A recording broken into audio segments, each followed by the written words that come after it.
Welcome, everybody. Welcome.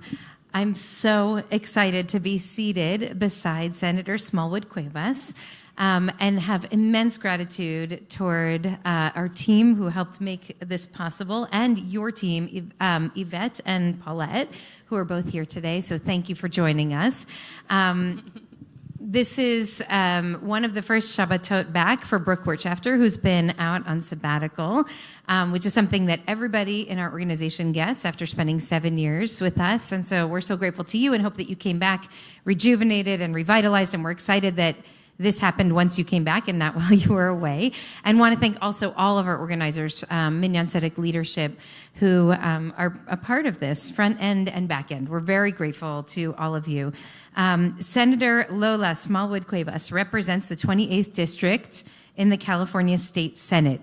You were first elected in 2022, and the district includes IKAR, and stretches from Ladera Heights to West LA. Before being elected to the Senate, Senator Smallwood-Cuevas was an educator, a community organizer, and a union leader.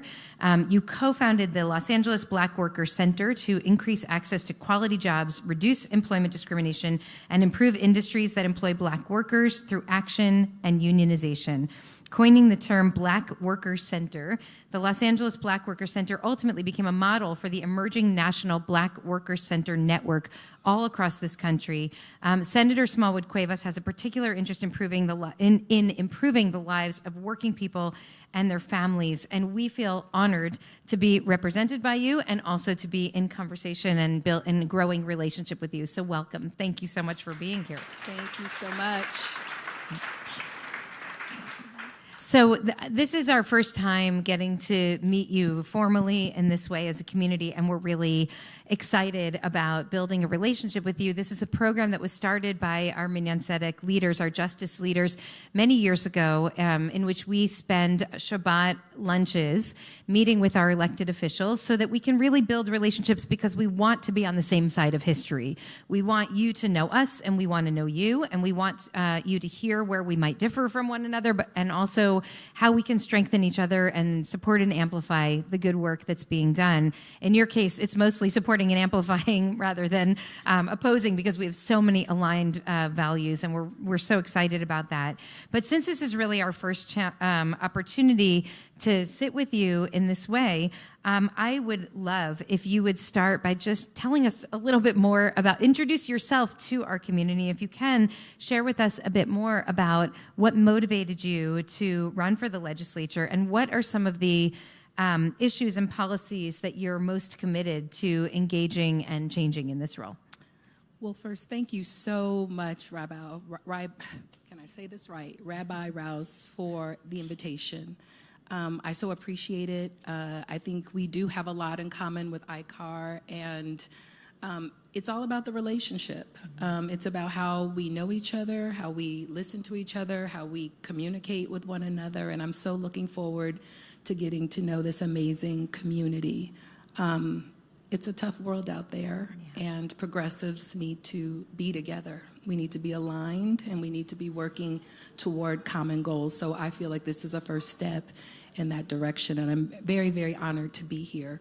So the 28th is the heart and soul of Los Angeles.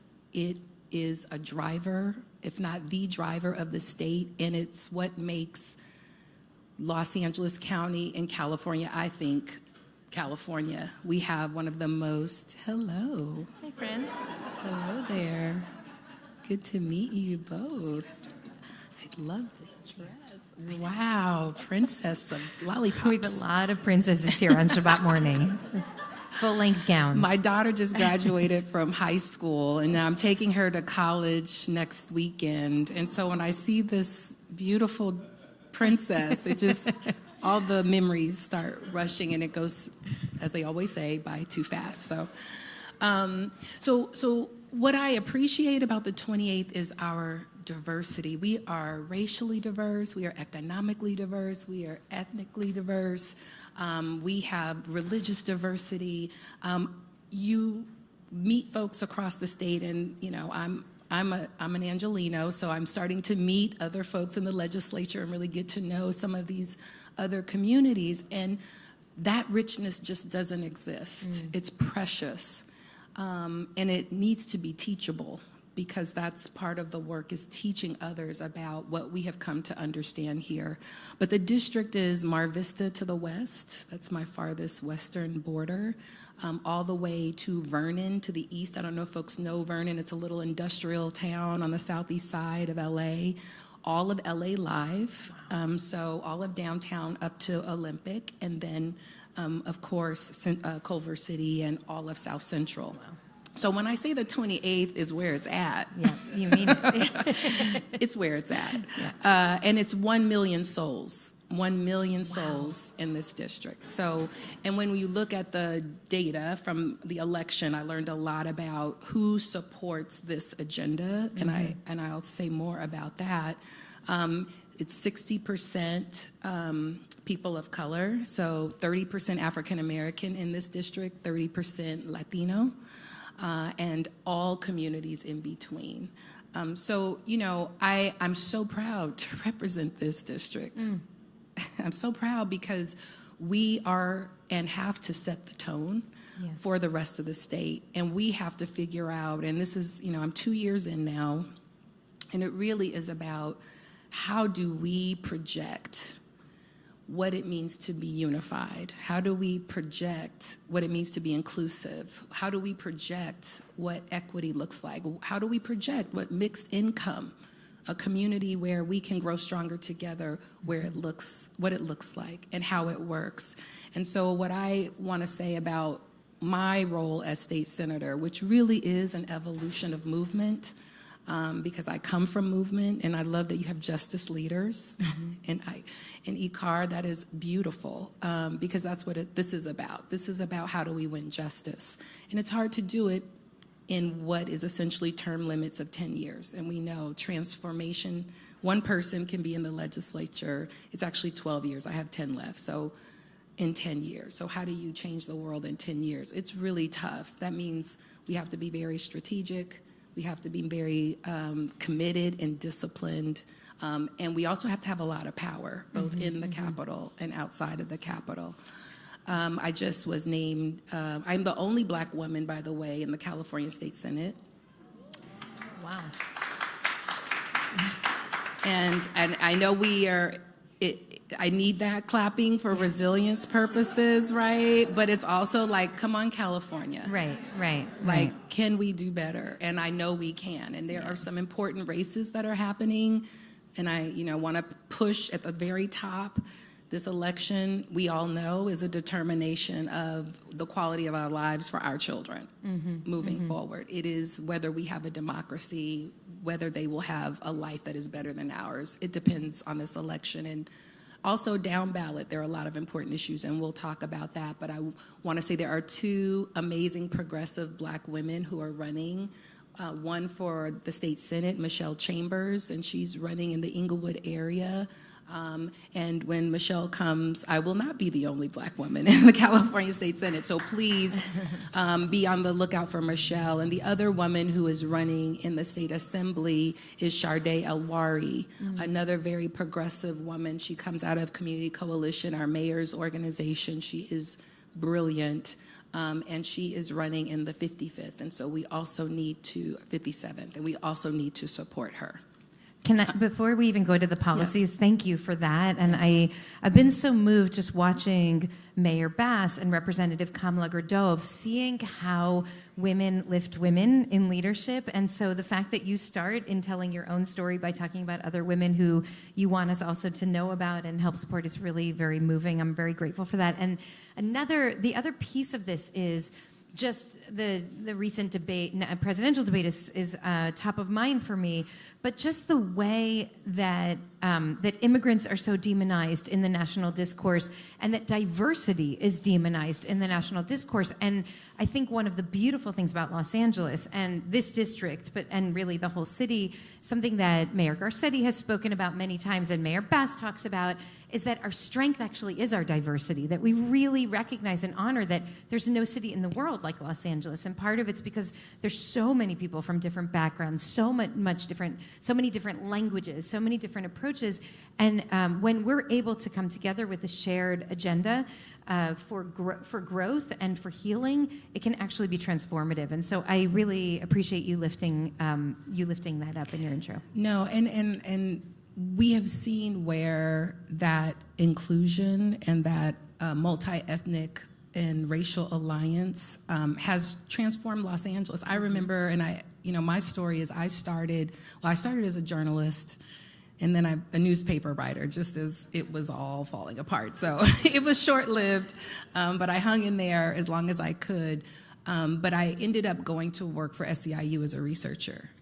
And my work because I was in Chicago at the Chicago Tribune, I came home and ended up working with the Justice for Janitors Union. At the time, it was Local 1877 as a researcher. And that very militant immigrant union that transformed the labor movement in terms of who was organizable and how could the most vulnerable actually raise standards in their own lives, in their own industries, and for Los Angeles, really. It kicked off the most historic organizing that has ever happened in Los Angeles. But when I joined them, it was toward the end of their campaign fight, and what they were researching is how do we organize the Black men who are inside of these buildings who locked us out as janitors. They found out from building relationships on the picket line that those security officers had no union. During the time of 9/11, they were told they were going to have to evacuate people, they were going to have to set up temporary morgues, they had no training. And they were working at the time, I met some of the security officers for 20 years, and they were capping out at $11.50 an hour.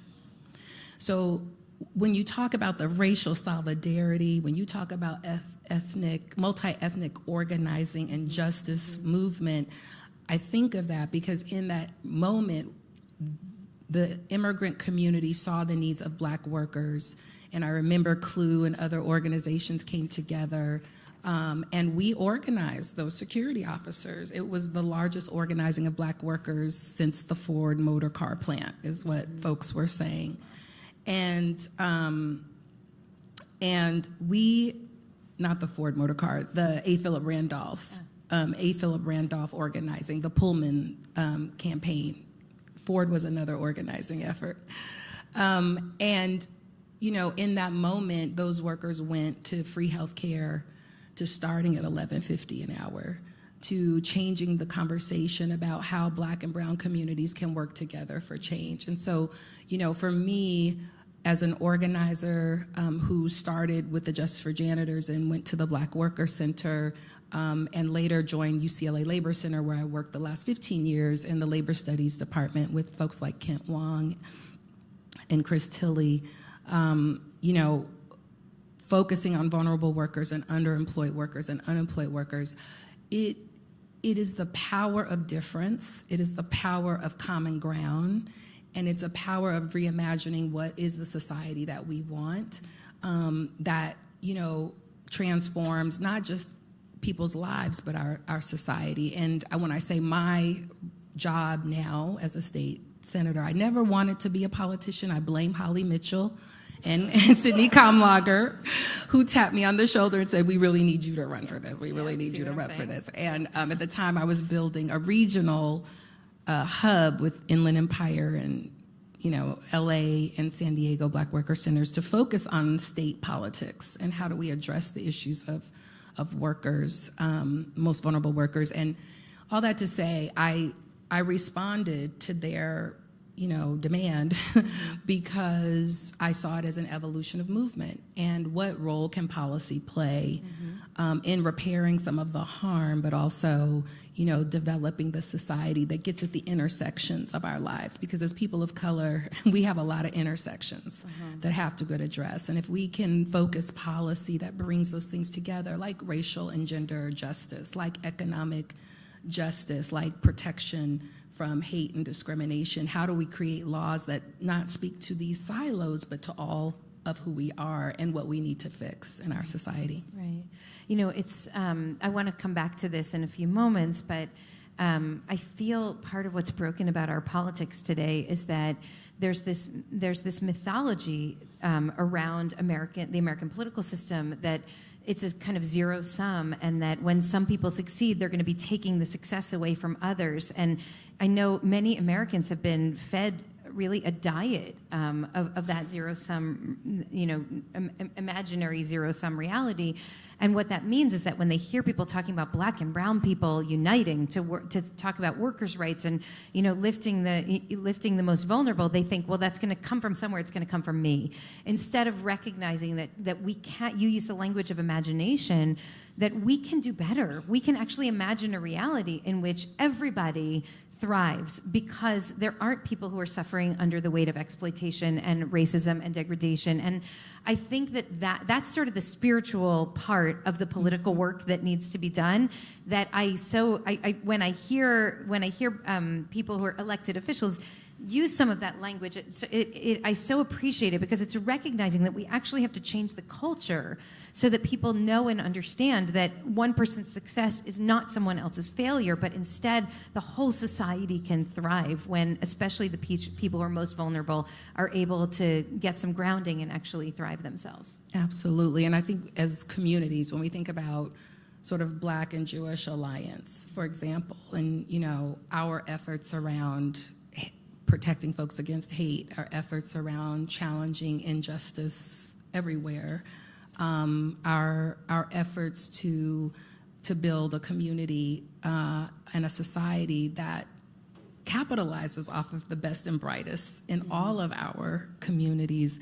I think we struggle when it comes to developing policies and shaping policies that recognizes that most folks are not in the alliance that we have been in. Most folks have come from a scarcity model. Most folks come from an ownership, plantation capitalism. Reverend Lawson, God bless his soul, is real, and it's the roots, it's the stain.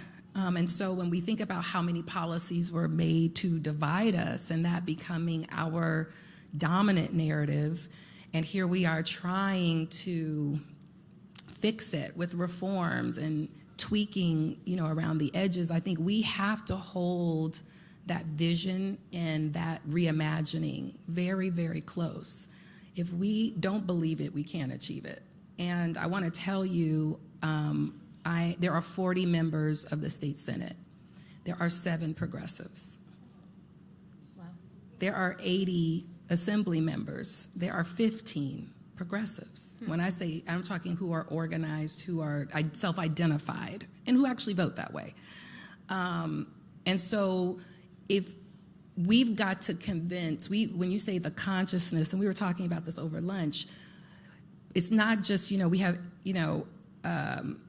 6 months to pass 2,000 bills on every topic. And so that's not the place where we're going to really change hearts and minds. Like, we have got to be about that work here every day, and we've got to figure out how do we reach those other communities that those other non-progressive members represent, and figure out how we share this information so that we can be bolder in our policy. So I think being as a progressive and an organizer, being in the state legislature, you kind of see well, how is it that we are so left out of the conversation, and how is it we're falling back to these same narratives? And you get in a place like the state capitol where you walk in and you see these, amazing oil paintings of old white guys that own people and stuff. And you realize this place isn't designed in any way for me. And so we've got to really hold that reimagining close, and we have to fight things. One of the things I've got 8 bills that have been signed by the governor so far, which I'm very proud of. They say that is a strong enough record. I, of course, always pushing for more. But then I think about laws that I did help to co-author and I voted for, like making sure that immigrants could be and have access to home ownership programs, right? And how that just got vetoed, right?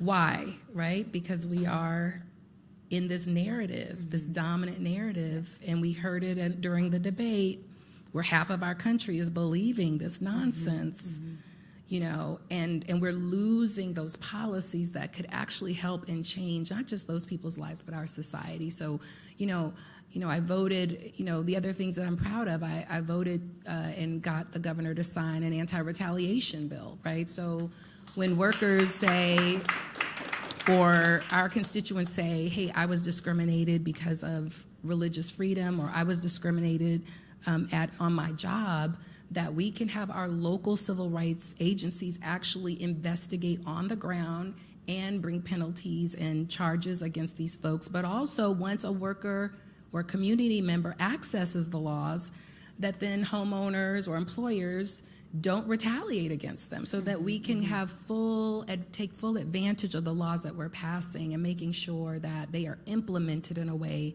that changes our communities. Another bill I'm really proud of is a bill I did this year around intersectionality, because our courts don't recognize, and when we file discrimination complaints, for example, that you might be Jewish and a woman.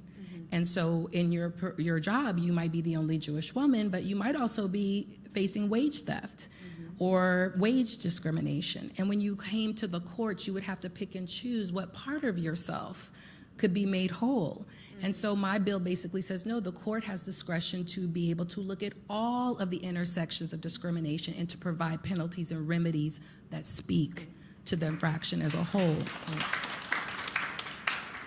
Another bill that I'm really proud of is the bill that I did this year that did make it through, waiting for the governor's signature, and that's part of the reparations package.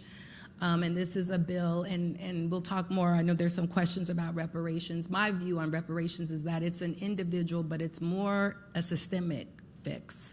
It's more of repairing the systemic harms and the individual harms. And this bill says that when grocery stores and drugstores close in a community, but particularly in vulnerable communities, that they should just notify the community so that people don't show up and their grocery store is closed or their pharmacy is closed and they don't know where to get their medication. This was one of the recommendations in the task force, 1,100 pages of task force findings.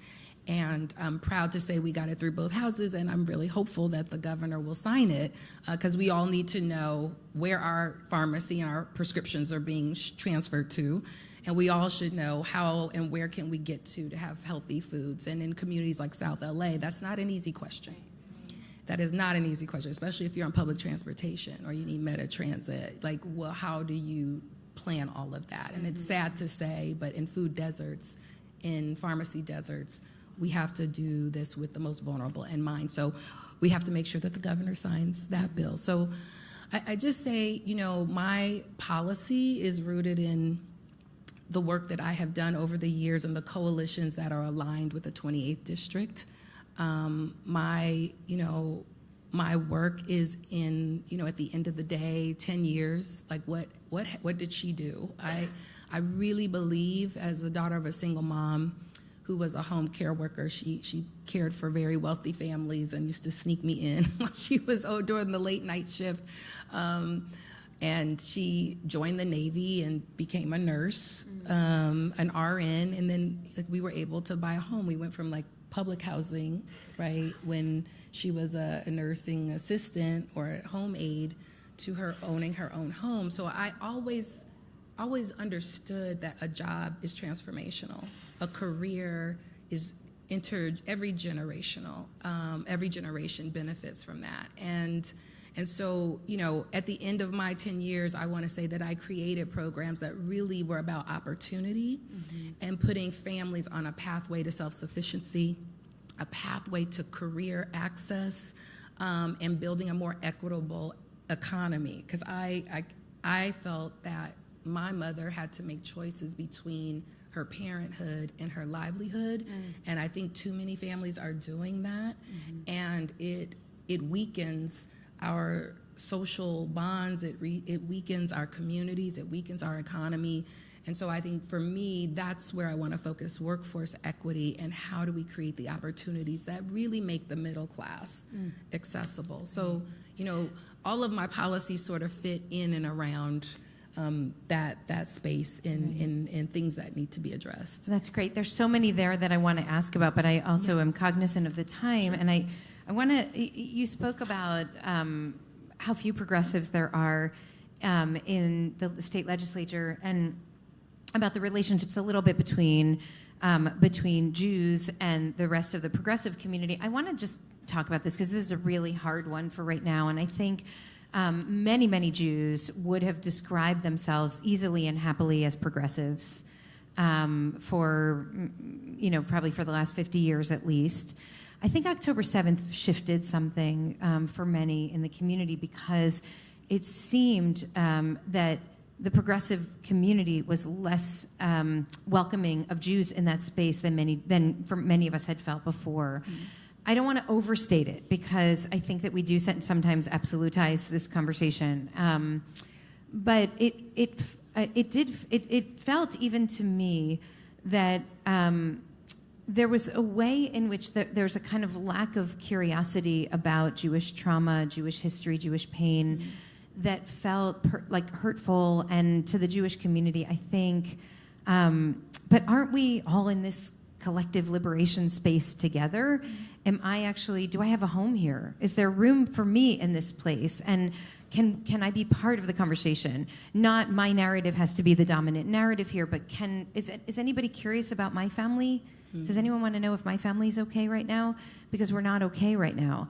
And so I know it's hard. It's a hard thing to talk about, but I've seen it in LA. I've seen it all around the country, where I'm worried that many Jews are sort of pulling away from these issues that we have historically been really dedicated to, including racial justice, climate justice, economic justice, because there's a fear that in that space, there's a kind of litmus test that when Jews are going to enter that space, we have to disavow our connection at the door to the state of Israel in order to even enter the room, and that feels unfair. And so there's, and then there are all kinds of questions about the way anti-Semitism is treated in this space and how it breaks all the rules of anti-racist spaces and everything.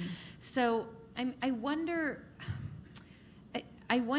what you see happening in the kind of tensions that have erupted in the last year, and what we can do to bring these two, the Jewish community sort of back into the fold of progressivism, which is the natural home for most American Jews. I mean, historically, about 75% of American Jews vote Democratic. I don't think that will change dramatically in this election, even though some people like to think that it will.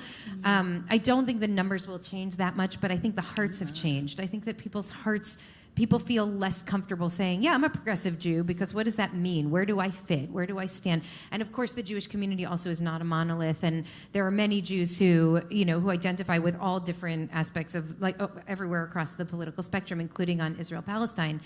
But what do you see happening in this kind of, do you see this tension? Have you seen it? And what do you think, if anything, can be done to help strengthen relationships that bring us back again into a kind of shared commitment to the work that we all care so deeply about, where we can actually feel fully present in that space, not like I have to hide part of my identity. I have to like put my Jewish star under my shirt when I walk in. Otherwise, someo's going to ask me like, where do you stand on the Zionist entity, etc. And so like, can we be fully in the space knowing that we have real differences of opinion in important places, but we're all working for workers' rights, we're all working for climate justice, we're all working for reproductive freedom, etc. That is such a great frame, and thank you for some of the education that was in that in terms of, you know, what I must imagine is a difficult place for progressives in many different spaces. I don't know if you just saw the reparations. You know, our progressive is also now is nuances, and there's, you know, extreme left, and then there's also extreme right that's masquerading as progressive, yes. Right? So there's a lot happening in every community in this moment, and I think, you know, not to be absolutist or too general, I think social media has done a phenomenal job of really pulling people in and feeding certain information and creating those hard lines that don't allow us to have the kind of dialogue and communication that we need to have. And you can't talk to someone when they're shouting at you. Yeah. And so that's part of, I think, of where we are, and I don't think we're past that moment from my sense of it. But to the question, in the question of October 7th, the question of George Floyd, I will say, where we see, you know, our communities brutalized, and I name those two because they're not the same thing, but there is a visceral kind of tension that I think these two kind of movements. These are two movements that we're colliding in our pain and our tragedy right now. And, you know, having been an organizer, having been a part of the Black Lives Matter movement, having been in those spaces, I think we have to have a way of, once we're able to speak with one another, we have to have a way as progressive communities that want justice of sharing our tragedies and what is underneath those tragedies, what we think, what systems are behind those tragedies, and trying to find the common ground for fighting against them. Mm-hmm. I don't know if that makes sense.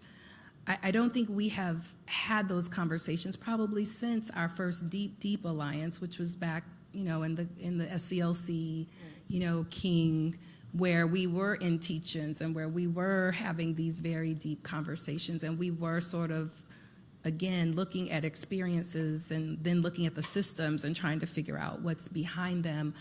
So I think we don't have spaces for that kind of conversation. I think we have a social media that is fanning flames, and then I think we have a moment where we are not sure which way to go. We don't have a solution that's been articulated, and we don't have an education, just basics for our communities to even understand how we would even get to a solution if we had one.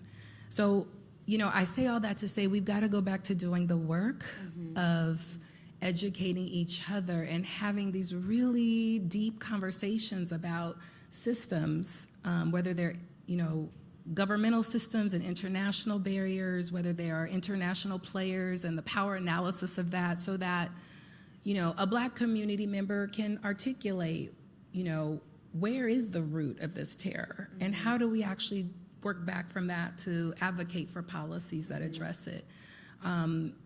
When we look at our law enforcement, public safety policies, you know, where is the real problem in this, and how can we work back from that systemically and think about, okay, well, what is the way that we address it and have conversations about it? I think the lack of real discourse over the last 40, 50, 60 years on political issues has created a situation where we need to act together, and we find that we are not anywhere on the same page or understanding, what has shifted and changed in our relationship. And so, all that to say, that doesn't mean hearts and minds is one thing, but that doesn't mean we can't pass policies that do regulate, that do enforce, that do protect our communities. And how do we, in the meantime, prioritize that work?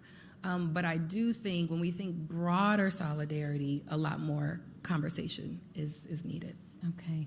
I really want to talk to you for 3 more hours. We have not even scratched the surface yet of reparations, housing, climate, et cetera. But I think I know that you have somewhere to go momentarily. So do you want to tell me, or maybe your staff knows? I think we have like 5 minutes. 5 more minutes. Okay. I'll take the 5 minutes. Okay, so we won't, I was going to say we don't have time for Q&A, but I really do want to hear your question.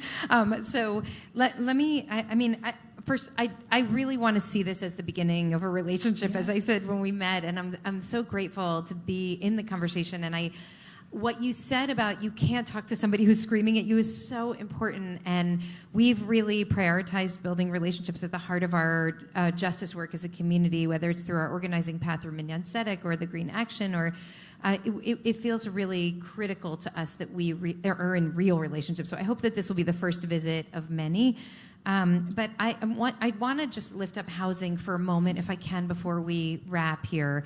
And then, if it's okay with you, maybe we can collect some of the questions that folks have and get them over. We can continue the conversation that way, and we'll book you now for next year or whatever else we can get you here, including High Holy Days. It's really fun. I want more of that tuna fish. I don't know who made that.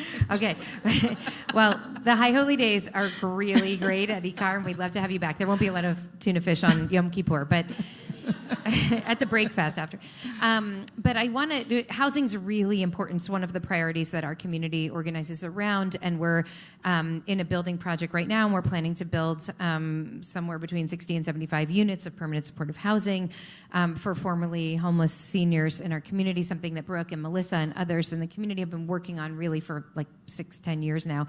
And so I'm curious what you think the state can be doing to help advance creating more affordable housing, because this is a crisis that is right in front of our faces. We see it every day, and for every tent and every person, there's a whole story of trauma, of exploitation, of human suffering that is unfolding right before us. And I think many of us feel helpless in responding to it, because we know that this really has to come on both directions, both from the grassroots, but also on the policy level. Things have to change dramatically. So I would love if you could just address your strategy around housing and what you think we should be advocating for organizationally, so that we can help advance this cause. Well, I'm really excited to hear about the project, and I think production of affordable housing is what we need to do.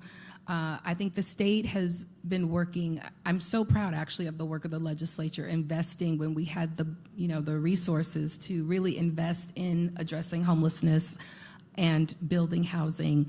I think we were able to save $1.6 billion in funds for the county to actually continue to support HAP and to support the development of affordable housing, but also the continuum of care, right, that's required to keep people in their homes.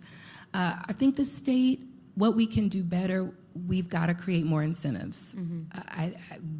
Whether it's tax credits, whether it's providing partnerships and subsidies that help allow for more units to be produced. I think those are very important. We also, what I'm proud to, that we did this session around, we were able to take an abandoned building that was a state building and turn it into a model, what we hope, for social housing. So we can look at low-wage workers and middle-income workers and say, how can we build places where people can live together? Because we all have an affordability problem. So, I think the other piece that's really important is to understand all of the different funding streams and sources. One piece, I'm working with the Secretary of Housing now, who, by the way, if you haven't met her, Secretary Moss, I suggest you do. She is a housing advocate, and we have this governor only until 26, so we don't know how long she will be there, but now is the time to really get to know her, to meet her. And one of the things we have talked about is an inventory, because there are 1,001 incentives, programs, building opportunities within the state. It's just hard to find them. It's hard to understand how to apply for them. You don't have that technical assistance, and so we're working about creating an inventory so that synagogues who are building housing can say, oh, these are the opportunities that we can access, and these are the funds that we can do, and there's technical assistance to us to help us with that. Great. So I think, one, making sure the state continues to invest. Two, making sure that we have enough boots on the ground so that you all know what's there and how to access it. And three, to make sure we continue to figure out ways to build and produce housing that is affordable to everyone. Great. Okay. I know you need to go. It's hard for me to let you go because we want you to stay. So wonderful. But thank you so much. And I just want to invite you to think of our community as, really partners in the work. Yes. And I hope we'll be able to do a lot of good and holy work together, helping California become everything that it promises to be. And we're so deeply grateful to you for your service. And I really hope that you are blessed with continued strength and imagination in these very difficult days. I'm inspired to know that you are out there doing the work every day. So thank you. Thank you all for being here with us. Thank you, everyone.